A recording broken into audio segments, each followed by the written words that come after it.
the Lone Ranger.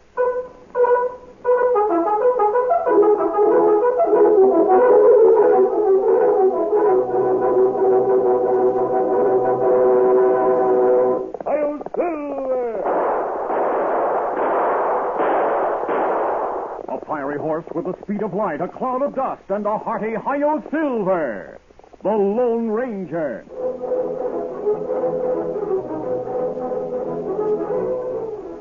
Before this exciting adventure, a word from our sponsor. A cloud of dust, a flash of light, and a hearty hi-yo Marita. The Lone Stranger eats again. We can't let these devils get their hands on our Marita white bread, Tonto. No, because me want get my butter on Marita. Also peanut butter, jams, jellies. And chicken, cold cuts, and coyote meat. Right, Tonto. Marita is perfect for everything. It's baked while you sleep, so it's the freshest, best-tasting white bread. Miss me, you wanton criminal. And me want an Marita. Also, children want Marita for lunch and snacks. So does the man who appreciates a really good sandwich. And the woman who wants to serve only the best. Look, them waving white flag. No, they're waving a white bread. And going away. Right, they know they can never hope to equal the fresh-baked white bread goodness of Marita. Good. Now, me want sandwich. Not plain coyote meat? No, coyote and cream cheese. Tune in again for those thrilling days of yesteryear. The Lone Stranger eats again. Hi-yo, Marita! Away!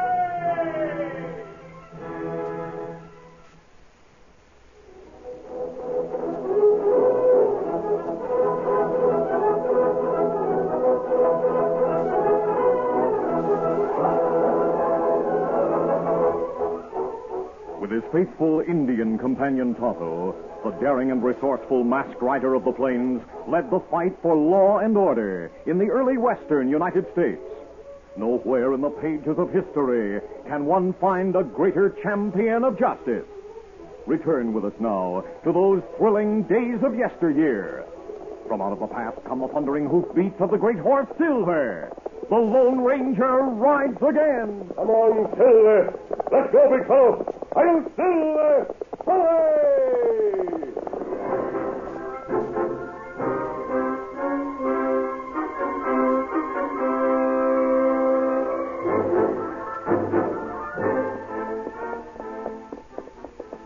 It was shortly after midnight when the Lone Ranger and Tonto rode slowly into the Colorado town of Julesburg. Lights could be seen in only one building, the cafe owned by Jake Reynolds. We'll try to buy supplies at the cafe, Tonto. If we can get the flour and other things we need, we'll be able to go on without waiting until the store opens in the morning. That's good. We'll stop behind the building. I'll stay with the horses while you go into the kitchen and try to buy from the cook. Come on, Silver. Get him up, Scout. While the masked man and his Indian companion rode toward the dark area behind the cafe, Jake Reynolds sat alone in his office, which, like the kitchen, was in the rear part of the building. The cafe owner was reflecting on the way his business had increased since he'd hired Barbara Andrews as a singer. Yes, come in, come in. Mr. Reynolds. Oh, it's you, Barbara. Do come in, come in. Mr. Reynolds, as of tonight, I finished my 3-month engagement here in your cafe. I want to thank you for the work and say goodbye. Nonsense. You're not leaving. Why, you're the most popular singer I've ever hired. Why, business has more than doubled since you started work. You deserve a substantial raise in pay. Kind of you to say that. How much do you want? It's not a question of money. I told you when I came to work here that I hope to be able to leave at the end of 3 months. To become a school teacher. To complete my education so I'll be able to teach. I thought you were supporting your mother and brother. I have been. But now my brother has a fine job. Both he and Mother want me to become a teacher. I can't afford to let you go.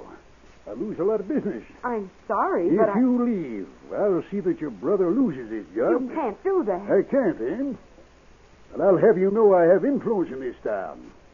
I'll speak to your brother's employer. Then you'll speak to Uncle Sam. What? My brother's working for the government. He's a pony rider. Pony rider? That underfed little sprout? How can he do a man's job? He's worthless and yellow. You slapped my face. That's for the way you spoke of my brother.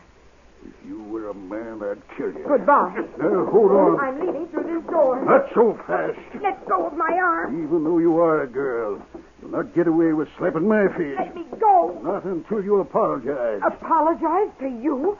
Why, you fat pig-faced... Apologize. Oh. You hear me? Let me go. You're hurting me. I'll twist your arm until it breaks unless you The lady apologize. told you to let go. Huh? Please help me. Well, I'm telling you. I'll teach you to mind your own business. Look out for his gun. Not you. That's for trying to draw a sneak gun. You need help? No, Tonto. No, fall out. He was drawing a derringer. Take the gun out of his hand and put it on the desk. Let me do it. Is he the owner of this place? Yes. His name is Jake Reynolds. Maybe men in cafe hear noise. Come in here. No one could have heard it. The room is soundproof. I'm very grateful to you, sir. Even though you may be an outlaw, you... No, I'm not an outlaw. I have personal reasons for wearing this mask. In any case, I'm glad you came in. Tonto and I were dismounting behind the building when we heard you cry out. The door was open and we saw you struggling. He wouldn't let me leave until I apologized for slapping his face. Well, you're free to leave now. He'll not stop you. But it's late for a girl to walk alone. It's just a short walk home, but I'd be pleased to have you escort me. Despite the fact that I'm a stranger and masked. You've proved to be a friend in time of need. Thank you. My name's Barbara Andrews. Andrews? I knew a man named Andrews, a teacher in the East before he came to Colorado. You see, he died a year ago. He was my father. Oh, he was a fine man, and I'm pleased to meet his daughter. Tonto, we'll lead Scout and Silver and escort Miss Andrews to her home. We not try to buy supplies? No, not here. We'll camp in the woods until morning, then get what we need in the stores. Mr. Reynolds is regaining consciousness. Let's go before he's able to renew the argument.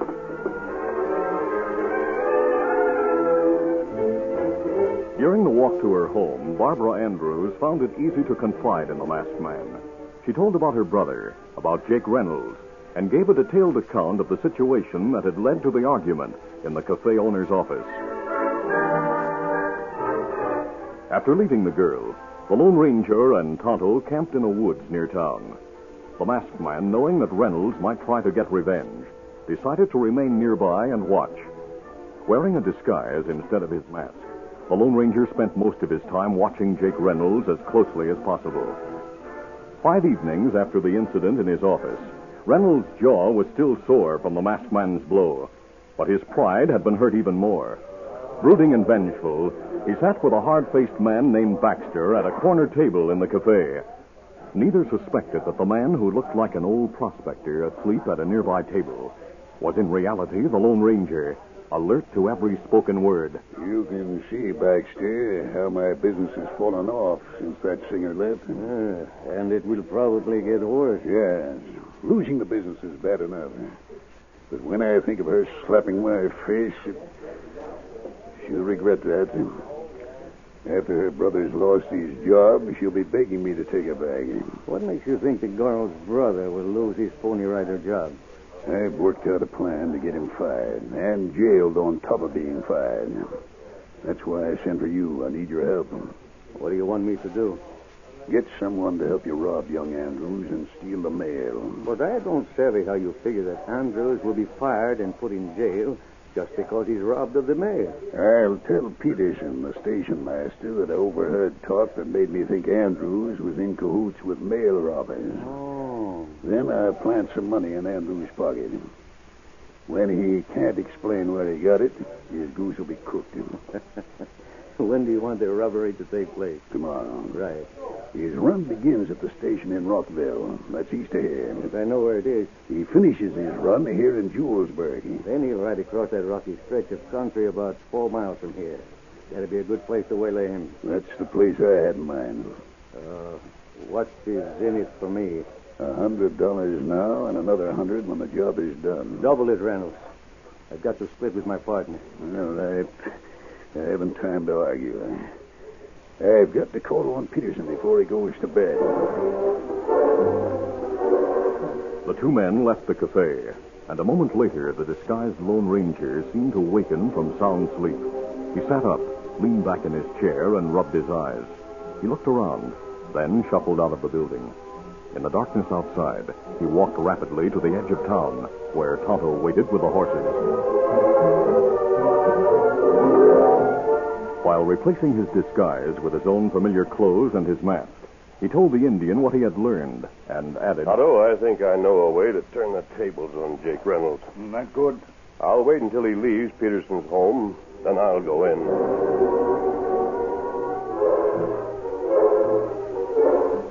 John Peterson lived alone, conveniently near the Pony Express station. He was surprised when Reynolds came to his home and told of overhearing two men discuss a mail robbery. He was even more surprised when the cafe owner added that the thieves had bribed a pony rider. Did they mention the name of the Pony Rider? Yes. Ben Andrews. Ben Andrews, huh? I suppose you know he's the brother of the girl who sang in your cafe. Yes? The girl who slapped your face. Yep. The girl just lost her temper. I don't hold that against her. She's a fine young lady, and it's a shame her brother's turned dishonest. I'm not sure that he has turned crooked. If you think I lied... I didn't say that. Can you describe the men you overheard talking about a robbery? Of course I can. But if you're not going to take me seriously... Here's a pencil and paper. You describe them, and I'll write down what you say. All right, Peterson. You'll find out I'm telling the truth.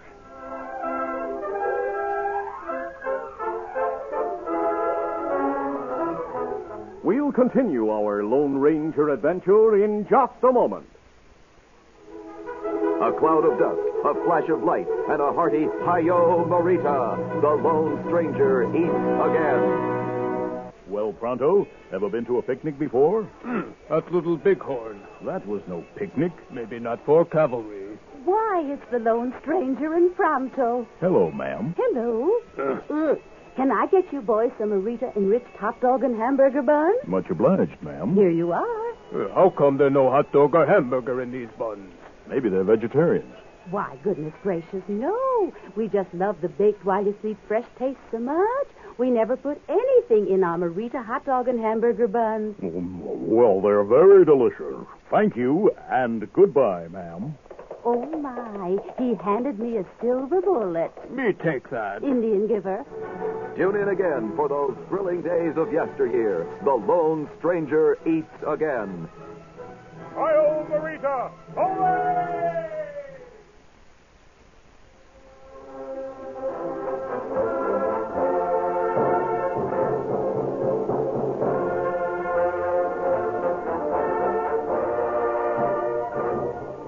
Now to continue. Reynolds gave a fanciful description of two men, then left the house upset but satisfied that he had planted seeds that would develop into serious trouble for the young pony rider. Peterson sat reading over the description, which was too vague and general to be of any importance, when... Peterson. What? Masked! Steady. I've been waiting outside in the darkness for your last visitor to leave. I took the liberty of coming through the back door without rapping. But who Now, are... here's a letter that should satisfy you that I'm here as a friend. You, a friend? Masked? Please read that. It's signed by a high army official. It explains why I wear a mask. The Lone Ranger. Great Scott. Did Reynolds tell you one of your men had accepted a bribe? Yes. How did you Don't know? ask me how I know. Just tell me whether or not you believe Ben Andrews is dishonest. I can't believe that any of our riders would sell out to crooks. On the other hand, unless Reynolds told the truth, what did he hope to gain? He wants Andrews to lose his job in the hope that Ben's sister will be forced to return to the cafe. He should know that I'd never dismiss a man on such unfounded charges. The charges may prove to be well-founded. You mean Ben is a crook? No. There are plans to frame him. Of all the mean, dirty... Peterson, I'd like to make those plans backfire. So would I, but how? I have a counterplan. I'll need your help. Count on it. Just tell me what to do. Lend me a pair of Pony Express mail pouches. I'll fill them with blank paper, and I'll take...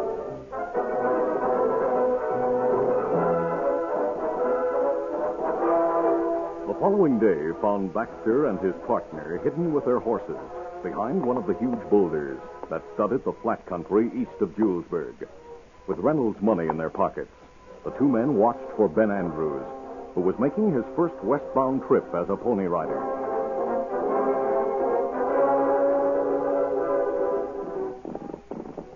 Meanwhile, Ben had several miles to go before reaching the scene of the contemplated robbery. Like all Pony Riders, he wore light, tight-fitting clothes and used a light racing saddle. He was equipped for speed rather than defense. His only weapon was a revolver of small caliber. Get up there. Get along, boy. We gotta make time. Get up now. Eager to reach Julesburg on schedule, Ben watched the trail ahead. But suddenly he heard a shout. Hey. Looking to his right, he saw a white horse approaching from the side, and the rider of that horse wore a mask. Get up. Get along there. The masked man turned his horse and rode abreast of Ben. He was some distance away, but edging closer as he shouted and raised his hand to signal a halt. He wants me to stop and get robbed. Like blazes, I will. Get up there. Get along now. Realizing that he could not outdistance the masked man, Ben drew his small gun and cried, You come any closer and I'll shoot. I'm afraid. I warned you. Even a good marksman would have found it almost impossible to shoot accurately with such a small gun while riding at breakneck speed. Ben's first two shots came nowhere near the masked man. I want to speak to you. Keep away, do you hear? Keep away. Ben fired two more bullets, both ineffectual. I can't even slow him up. Come on, The masked man and the big white horse came closer. One bullet left. I gotta get him. The last shot missed like all the others. Then the Lone Ranger guided Silver close to the Pony Rider's side. Get away, do you hear me? Leave me alone. Leaning to the side, the masked man grabbed the bridle of the other horse. Ho there, ho, Silver, ho. You'll hang for this. They'll get you for stopping me. You'll hang, do you hear? Take it easy, Ben. Now listen to me. I'm a friend. I'm here to help you. I'm carrying the United States mail. I've stopped you to protect that mail. Listen to me, or you'll be in jail and your sister will be back in Reynolds' Cafe. My sister? What do you know about my sister? I know all about the situation. I also know that men are waiting to steal the mail. I brought these pouches for you to carry. They hold blank paper. I'll take the one that you're carrying. No. Peterson knows I'm doing this. He loaned me these pouches. But my boss knows? Yes.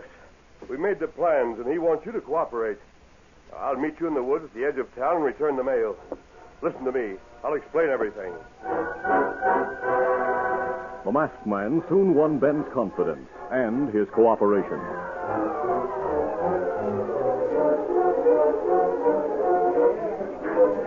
Later that day, a small group of townspeople stood in front of the station to greet Ben on the completion of his first westbound trip. Ben's sister was among those present. She stood next to John Peterson. Presently, Jake Reynolds approached. Hello, Peterson. Good afternoon, Miss Andrews. How do you do? Have you any business here, Reynolds? Yes, I'm expecting some mail by Pony Express. It should arrive today. There'd be a cash draft enclosed in the letter, Peterson, for a large sum of money. I'd hate to lose it. If there's any mail for you, you'll get it. Pony Rider, come. All right, come on. Get that With Ben in sight, the Pony Rider who was to carry the mail west from Julesburg came from the stable leading a fresh horse. While everyone watched Ben approaching, Jake Reynolds took from his pocket a $100 bill. He held it concealed in his hand, ready to slip it into Ben's pocket as evidence that the young rider had accepted a bribe. Ho there, ho now, ho. Easy there. As Ben dismounted, Reynolds stepped to his side and seized him roughly. Hey, Camp, I want to talk to you. Let go of me. Stand back, Reynolds. Let my brother go. What's your idea? With his body concealing the move, Reynolds slipped the money into Ben's pocket. Reynolds, let my rider go. All right, Peterson. You question him. No time for questions now. We've got to keep the mail moving. Transfer the pouches. Mr. Peterson, on the way here, I was robbed. What? You see? I told you you'd come here with that story. He sold out to crooks. These mail pouches look all right to me. Here's the Julesburg pouch with the lock just as it should be. What's that for? See for yourself. Ben, you said you were robbed. Yeah, Barbara. Two crooks waylaid me and stole some pouches. But they held blank paper. Blank paper? A friend met me before I got to where the crooks were waiting. We switched pouches. He carried the mail past the crooks and gave it back to me just outside of town. Reynolds, I've opened the Julesburg pouch, and there's no mail for you. Andrews admits being robbed. The Julesburg mail arrived here safe with the seals unbroken, and that's what counts. My job is to see that the rest of the mail gets going to the next station. On your way, Sam. All right. Now, Reynolds, have you anything more to say? I've got plenty to say. I expected a letter with a cash draft in it. It's not here. Now, listen, Jake. There's the marshal right over there. He's riding this way. Why don't you make your complaint to him? I certainly shall complain to him. I'll tell him what I suspect and insist that he search this young scallywag here. Marshal, I want to speak to you. And I have something to say to you, Reynolds. You're under arrest. What? The charge is conspiracy to rob the United States mail. What do you mean by such a ridiculous Now, charge? take that sneak gun of yours. But this is preposterous. Don't act innocent, Reynolds. My deputies and I caught Baxter engaged in the act of robbing the Pony Rider. Isn't that right, Andrews? Yes, sir. The deputies are bringing him in. I came ahead to get you. I don't know anything about what those men did. You'll have a chance to argue that in court. But you won't get far. Both crooks named you as the one who hired them. They'll try to get light jail terms by being government witnesses against you. Those double-crossing... But wait here. The mail wasn't stolen. Not the mail, Reynolds. The mail pouches. What? They're government property. Stealing them is a serious offense. The jail's right down the street. Get going. But wait, listen, Get going. Someone will pay for this. Those double-crossers. I'll tell plenty about them. Looks like Reynolds finally outsmarted himself. Yeah, that's right. Hey, look what I found in my pocket. A $100 bill. I reckon Reynolds put it there when he grabbed you, Ben. He wanted it to be found when you were searched. It was to prove you'd been bribed. Well, then this is Reynolds' money. Yes, I'll take charge of it. I'll offer it to him, but I doubt that he'll admit it's his. If he won't claim it, we'll put it into the school fund. Oh, good. Ben, did you really meet someone who carried the mail part of the way? Well, sure. And while he was riding to meet me, his Indian friend followed the trail with the marshal. He led the way to where the crooks were waiting. The marshal caught him red-handed in the act of robbing me. Of the empty pouches? Yeah. The masked man wasn't sure Tonto could find the mail thieves in time. So he gave me pouches without mail in them, in case the crooks did steal them. Tonto? Well, that's the name of the Indian. Did the man who helped you wear a mask? Well, yeah. Then he's the man who helped me that night in Reynolds' office. That's right, Barbara. Oh, I do wish I might see him again. I wish I could thank him for all he's done. You can see him, Barbara. He and Tonto are up yonder on the hilltop. Oh? But as for thanking him, well, he doesn't wait for thanks. He's the Lone Ranger.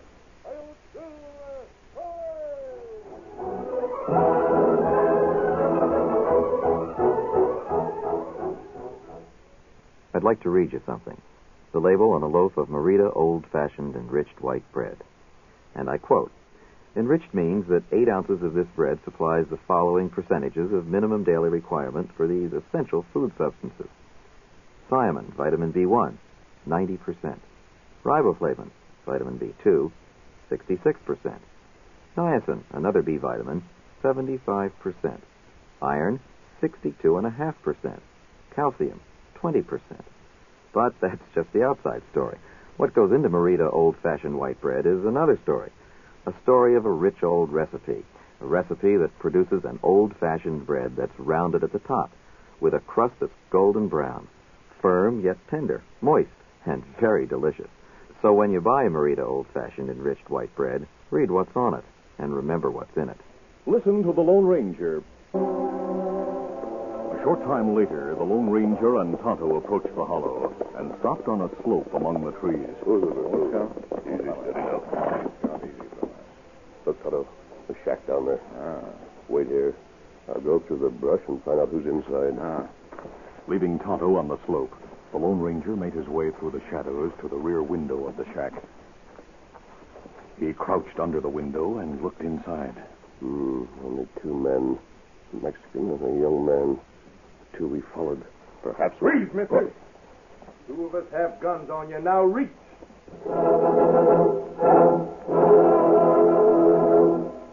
Listen to the Lone Ranger, brought to you by special recording at this same time.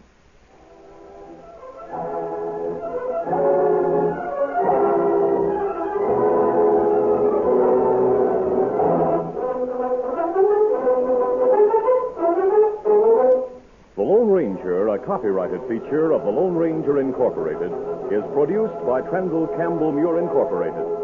The part of the Lone Ranger is played by Brace Beamer. Your announcer, Fred Foy.